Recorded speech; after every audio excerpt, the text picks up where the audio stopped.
आदाब नाज़रीन, मैं हूं आपका मेज़बान अब्दुल वाजिद और आप देख रहे हैं तस्नीम टीवी। चलिए दोस्तों, रुक करते हैं आज की ताज़ा तरीन खबरों की तरफ। कुतुब मीनार के कैंपस में वाक़ मुग़ल मस्जिद में नमाज़ पढ़ने के मुतालबे का मरकज़ी हुकूमत के वकील ने मुखालिफत की है। सरकार की जानिब से पेश वकील कीर्तिमान सिंह ने दिल्ली हाई कोर्ट को बताया कि ये मस्जिद कौमी वारसा है और साकेत कोर्ट में ये मामला पेंडिंग है। मरकज़ी हुकूमत के वकील की दलील को वक्फ बोर्ड के वकील ने मुखालिफत की। वक्फ बोर्ड ने कोर्ट को बताया कि साकेत कोर्ट में केस कुतुब मीनार कैंपस में ही मौजूद एक दूसरी मस्जिद कुव्वतुल इस्लाम को लेकर है, न कि मुग़ल मस्जिद को लेकर। उन्होंने दलील दी है कि मुग़ल मस्जिद कौमी वर्सों के लिस्ट में शामिल नहीं है और वहाँ पर नमाज पढ़ने को रोका जाना यकतरफा गैर कानूनी और मनमाना फैसला है। इस पर मरकज़ी हुकूमत के वकील ने हाई कोर्ट से आगे जरा रखने के लिए और वक्त मांगा। दिल्ली हाई कोर्ट ने समाअत 12 सितंबर तक के लिए मुलतवी कर दी है। वहीं ASI के अफसर का कहना है कि हमारी तरफ से इस मस्जिद में कभी नमाज की इजाज़त नहीं दी गई है। मुग़ल मस्जिद के बारे में कोई सरकारी सबूत इस तरह के नहीं मिले हैं। हालांकि इस पूरे मामले में दिल्ली वक्फ बोर्ड का कहना है कि हमारी तरफ से यहाँ के इमाम को 46 साल से गुजारा बहता और तनख्वाह दी जा रही है।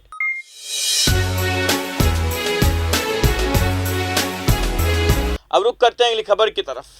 कारगिल विजय दिवस के मुनासिबत से भारतीय जनता पार्टी ने पीर को श्रीनगर के लाल चौक पर कायम घंटा घर पर सख्त हिफाजती हिसार में परचम लहराया है। कश्मीर की सियासत का जिक्र लाल चौक के बगैर नहीं किया जा सकता। उन दिनों का तारीखी मिलाप है।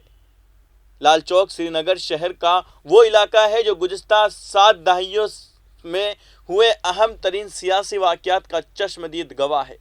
ये वाक़यात कश्मीर के हालिया तारीख के संग मेल है। मुअर्रिखीन कहते हैं कि लाल चौक को रूस की रेड स्क्वेयर से ये नाम दिया गया है। लाल चौक से ही जम्मू और कश्मीर नेशनल कॉन्फ्रेंस के बानी मोहम्मद अब्दुल्ला ने कश्मीर की सियासत पर अपना दबदबा कायम किया। लाल चौक की तारीख अहमियत के मद्देनज़र यहाँ एक घंटाघर तामीर किया गया, जिसने दुनिया के बड़े शहरों की तरह उसे भी एक इम्तियाज़ी पहचान बख्शी है। शेख अब्दुल्ला ने इस मकाम पर कई तारीखी जलसे भी किए हैं और भारत के पहले वज़ीर आज़म जवाहरलाल नेहरू के कश्मीर दौरा पर उनका यहीं पर तारीखी इस्तकबाल हुआ था।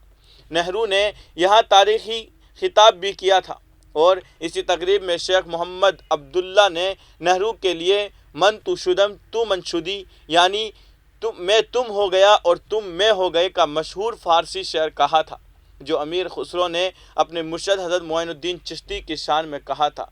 ये शेर गोया शेख अब्दुल्ला की तरफ से भारत के साथ जम्मू और कश्मीर के इल्हाक़ की तौसीक था।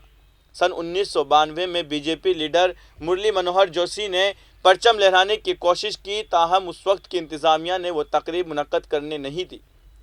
उस वक्त जोशी बीजेपी के सदर के ओहदे पर फाइज थे और गैर मारूफ नरेंद्र मोदी एकता यात्रा के कन्वीनर थे। सन 2019 में जब हुक्मरान जमात बीजेपी ने दफ़ा 370 को मनसूख किया, तब से घंटाघर पर आए रोज़ परचम कुशाई की तकारीब मुनक्कद की जा रही है।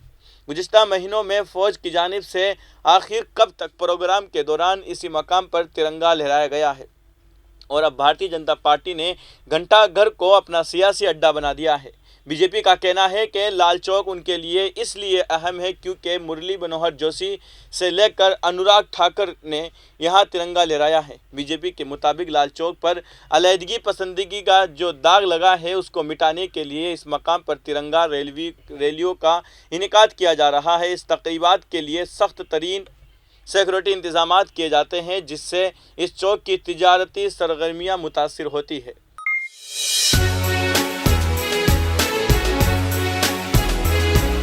अब रुक करते हैं अगली खबर की तरफ। कांग्रेस सदस्य सोनिया गांधी आज दोबारा ईडी के सामने पेश होगी। कांग्रेस ने कहा है कि वो इसके खिलाफ दोबारा मुल्क गिर एहतजाज करेंगे। इससे पहले 21 जुलाई को ईडी ने उनसे 2 घंटे तक पूछगछ की थी। उसकी मुखालिफत में पूरे मुल्क में कांग्रेस लीडरों ने मुजाहिरा करते हुए गिरफ्तारियां दी थी। कांग्रेस लीडर शक्ति सिंह गोहल ने कहा है कि ये सरासर झूठ है कि जब नरेंद्र मोदी को SIT के सामने बुलाया गया था, तब बीजेपी और मोदी जी ने कोई एहतजाज नहीं किया था। उन्होंने कहा है कि बीजेपी ने पूरे गुजरात में गवर्नर के खिलाफ नाजेबा नारे लगवाए थे। शक्ति सिंह गोहल ने कहा है कि सोशल मीडिया और कुछ मुंतखब मीडिया के ज़रिए ये बताने की कोशिश की गई है कि मोदी जी भी एसआईटी ने बुलाया था और उस वक्त वो सुकून से एसआईटी के सामने गए थे। उन्होंने कहा है कि ये सरासर झूठ है कि जब मोदी जी को एसआईटी के सामने बुलाया गया तो बीजेपी और मोदी जी ने कोई एहतजाज नहीं किया। सोनिया गांधी के दूसरे बार इन्फोर्समेंट डायरेक्टरेट के सामने पेश होने के बारे में गोहल ने दावा किया कि कांग्रेस ने राजघाट पर धरने की दरख्वास्त की थी, लेकिन दिल्ली पुलिस से इजाज़त नहीं मिली। उन्होंने कहा है कि राजघाट पर अंदर की जानिब बैठने की इजाज़त दी गई थी, लेकिन कहा गया है कि मीडिया वहां नहीं आ सकता, टेंट नहीं लगाए जा सकते, माइक नहीं लगाया जा सकता और लोगों को बसों से नहीं लाया जा सकता। गोहल ने कहा है कि कांग्रेस मंगल को पार्लियामेंट के अंदर और बाहर इस मामले पर सख्त एहतजाज कराएगी। ओहदेदारों ने कहा है कि सोनिया गांधी 26 जुलाई को दोपहर को एजेंसी के सामने पेश होगी ताकि वो ईडी के सामने अपना बयान रिकॉर्ड कराए। इब्तिदाई तौर पर एजेंसी ने उन्हें पीर को तलब किया था, लेकिन बाद में तारीख में एक दिन की तौसीह कर दी गई।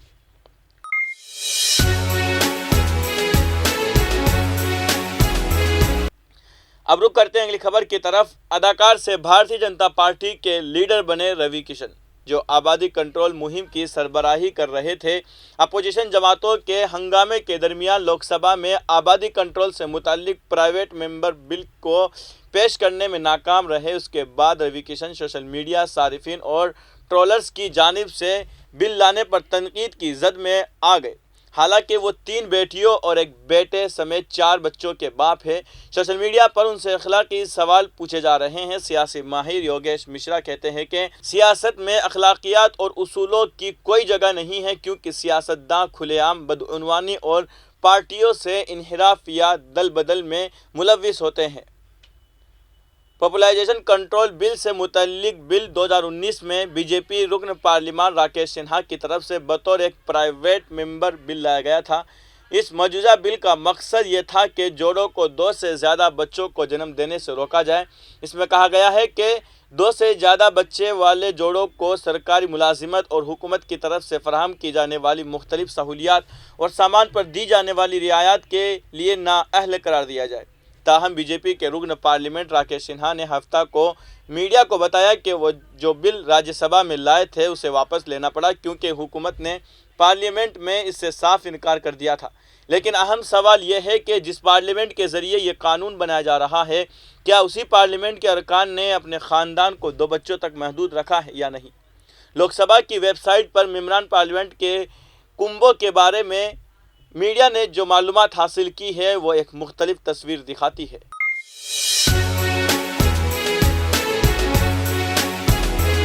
अब रुक करते हैं अगली खबर की तरफ। बरतानिया की वज़ारत उज़्मा के दौड़ में शामिल ऋषि सिंह ने पीर के रोज़ कहा कि चीन इस सदी में बरतानिया और दुनिया की सलामती और खुशहाली के लिए सबसे बड़ा ख़तरा है, और इस बात के शवाहिद मौजूद है कि उसने अमेरिका और भारत समेत कई ममालिक को निशाना बनाया है। साबिक वज़ीर ख़जाना सिंह ने वज़ीर आज़म मुंतखब होने पर तकनीकी मैदान में चीन के गलबे का दिफा करने के लिए मंसूबों की एक सीरीज़ शुरू करने पर जोर दिया है, जिसमें शिमाल एटलांटिक ट्रेडी जैसे आज़ाद ममालिक ने नई फ़ौजी इत्तेहाद की तश्कील भी शामिल है। सिंह, जो कंजर्वेटिव पार्टी की क़ियादत ओहदे के लिए इंतखाब लड़ रहे हैं, उन्होंने कहा है कि मैं बरतानिया में चीन के तमाम 30 कन्फ्यूशियस इदारों को बंद करूंगा जो दुनिया में सबसे बड़ी तादाद में है। कन्फ्यूशियस इंस्टीट्यूट को चीनी हुकूमत की तरफ से माली इआनत फराम की जाती है और ये सकाफ़त और ज़ुबान के मराकिज़ के तौर पर काम करते हैं, लेकिन मगरिब और चीन के दरमियान कशीदा ताल्लुकात के दरमियान नाकायदीन का दावा है कि ये इदारे प्रोपेगेंडे के औजार है। भारतीय नज़ाद बरतानवी रहनुमा ऋषि सिंह ने कहा है कि चीन और कम्युनिस्ट पार्टी ऑफ चाइना इस सदी में बरतानिया और दुनिया की सलामती और खुशहाली के लिए सबसे बड़ा ख़तरा है। मैं आज़ाद अक़वाम का एक नया बैनुल अक़वामी इत्तेहाद तश्कील दूंगा और चीन के साइबर ख़तरात से निमटने के लिए टेक्नोलॉजी की हिफाजत के बेहतरीन तरीक़ों का इश्तिराक करूंगा। रेडी फॉर ऋषि मुहिम में ऋषि ने एक बयान में कहा कि इस नए सिक्योरिटी इत्तेहाद के तहत बरतानिया cyber security, telecommunication security और दानिशवराना इमलाक की چوری کو روکنے کے لیے بین الاقوامی معیارات اور اصولوں پر اثر انداز ہونے کی کوشش کو مضبوط کرے گا۔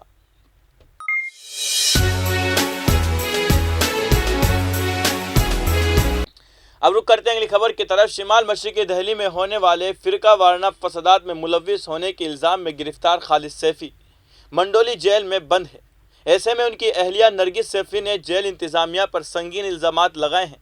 خالد سیفی کی بیوی نے سوشل میڈیا پر ایک ویڈیو پوسٹ کی جس میں انہوں نے منڈولی جیل انتظامیہ پر الزامات لگاتے ہوئے کہا ہے کہ میرے شوہر کو صبح صحیح طریقے سے علاج نہیں مل پا رہا ہے۔ انہوں نے اپنی ویڈیو میں بتایا کہ میرے شوہر کی طبیعت ٹھیک نہیں ہے، انہیں طبی امداد نہیں دی جا رہی، ان کا شوگر کا لیول کافی بڑا ہوا ہے لیکن انہیں صحیح علاج مہیا نہیں کرایا جا رہا ہے۔ خالد سیفی کی اہلیہ نے شوہر کے لیے فوری طبی امداد کا مطالبہ کیا ہے۔ یونائٹڈ اگینسٹ ہیٹ کی بانی خالد سیفی کے آفیشیل ٹویٹر ہینڈل سے ان کی اہلیہ نے 2 ویڈیوز شیئر کیے ہیں جن میں وہ روتی ہوئی نظر آ رہی ہے۔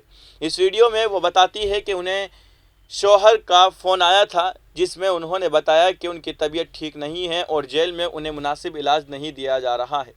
خالد کی اہلیہ نے روتے ہوئے اپیل کی ہے کہ ان کے شوہر کو جلد از جلد بہتر طبی سہولیات فراہم کی جائے تاکہ وہ صحت یاب ہو سکے۔ انہوں نے کہا ہے کہ پہلی بار خالد نے اس طرح سے بات کی ہے، اس لیے مجھے ان کی فکر ہو رہی ہے کیونکہ اس سے قبل وہ ہمیشہ ہمیں حوصلہ دیا کرتے تھے لیکن اس بار وہ خود ہمت ہارتے ہوئے نظر آ رہے ہیں۔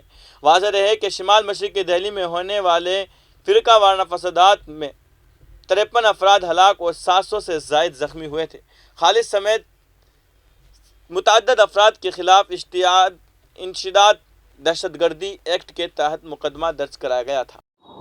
سلام ساتھیوں، جیسا کہ آپ سب ہماری پریشانی کے بارے میں تو جانتے ہی ہیں، پر آج جس وجہ سے میں یہ ویڈیو بنا رہی ہوں وہ میرے لیے بہت ضروری ہو گیا ہے کہ میں ویڈیو کے مادھیم سے آپ سب کے سامنے آؤں۔ چاہتی تو میں لکھ بھی سکتی تھی پر لکھنے کا اتنا کوئی اثر ہوتا نہیں ہے کیونکہ آپ لوگ ہماری فیلنگز نہیں سمجھ پاتے ہیں، لکھنے میں کیا فیلنگز ہیں۔ ابھی تھوڑی دیر پہلے خالد کا کال آیا تھا۔ خالد کا 2-3 دن سے کال نہیں آ رہا تھا۔ میں بہت پریشان تھی کہ ان کا کال کیوں نہیں آیا۔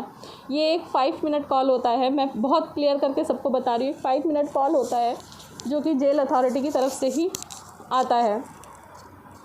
تو 2-3 دن سے وہ کال نہیں آ رہا تھا تو میں اس وجہ سے پریشان تھی کہ کیوں نہیں آ رہا، کیسے نہیں آ رہا۔ ہو سکتا ہے فون خراب ہو، کئی بار جیل کا فون خراب ہوتا ہے تو 3-3 4-4 دن 5-5 دن فون نہیں آتا۔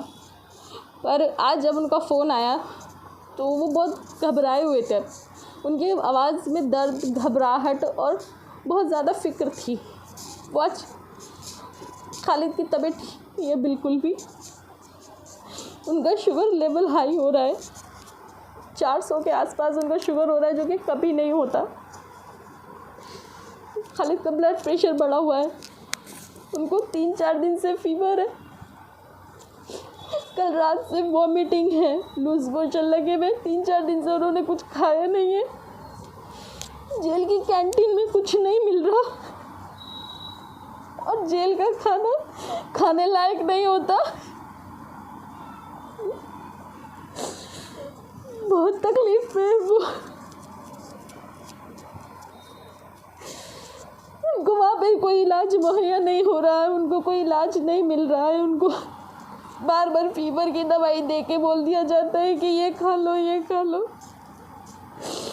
کوئی دوائی نہیں ہے، کوئی طبیعت ان کی دیکھ ریکھ کے لیے کوئی نہیں ہے، کوئی ڈاکٹر، ہاسپٹل جو بھی ان لوگوں نے جیل کے اندر بنا رکھے وہاں پہ کچھ بھی نہیں ہے۔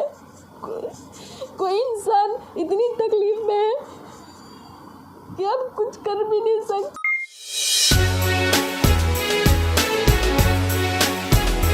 اب رخ کرتے ہیں اگلی خبر کی طرف۔ ہر سال 26 جولائی کو کارگل وجے دیوس اس تاریخی دن کو منایا جاتا ہے جب 1999 میں کارگل جنگ میں بھارت نے پاکستان پر فتح حاصل کی تھی۔ کارگل وجے دیوس بھارتی تاریخ کا ایک اہم دن ہے۔ کارگل وجے دیوس ملک بھر میں ان ہندوستانی ہیروز کو یاد کرنے کے لیے منایا جاتا ہے جنہوں نے ملک کے لیے اپنی جانیں قربان کی۔ آج سے 23 سال پہلے بھارت کے جوانوں نے کارگل کی پہاڑیوں پر فتح کی داستان لکھی۔ بھارتی فوجیوں نے پاکستانی فوجیوں کی خواہشات کو خاک میں ملایا اور کارگل کی چوٹیوں پر ترنگا لہرا دیا۔ وہ تاریخ جس نے ہندوستان کو فخر سے بھر دیا وہ 26 جولائی تھی۔ کارگل وجے دیوس ہر سال 26 جولائی کو اس تاریخی دن کو منایا جاتا ہے جب 1999 کی کارگل جنگ میں ہندوستان نے پاکستان پر فتح حاصل کی تھی۔ فی الحال کی خبروں میں اتنا ہی۔ ملک اور غیر ملک کی تمام بڑی خبریں جاننے کے لیے دیکھتے رہیے تسنیم ٹی وی۔ آپ کے میزبان عبدالواجد کے ساتھ۔ اللہ حافظ۔